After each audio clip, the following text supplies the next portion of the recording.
when, how a teacher, let's say for a high school or a college class might utilize the Huddle Up platform, like for a unit or for a subject or something like that? Sure.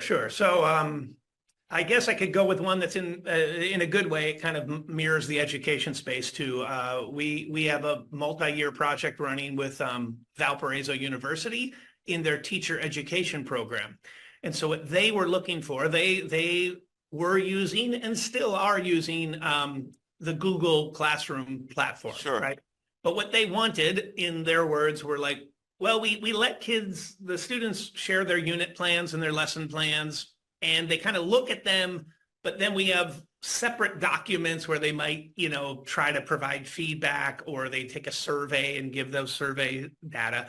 They wanted to create a space like, as you mentioned, what Huddle Up does, which is where they're all together. So they still use Google Classroom. They share all their kind of content in Google Classroom.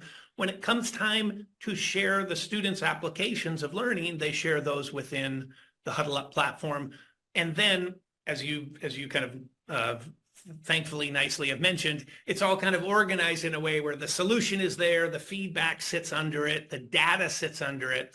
And so that's really allowed them just a much more easy way to see, like, who's getting this done, what's the data say in real time about these solutions. On a macro level, what does the professor need to focus on that maybe isn't sticking as well as it should? And I think one of the benefits to that is, the entire process is kind of archived for everyone.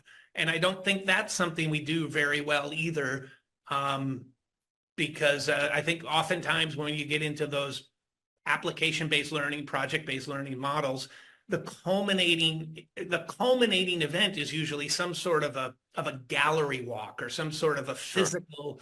And this kind of takes that gallery walk and lets it be placed, in a virtual world, so that 6 months from now, the learning doesn't have to stop. You could go back and see 20 different solutions to how those and even continue the conversation, I guess. Correct. Like even 6 months from now, a year from now, to be able to say, hey, I tried this.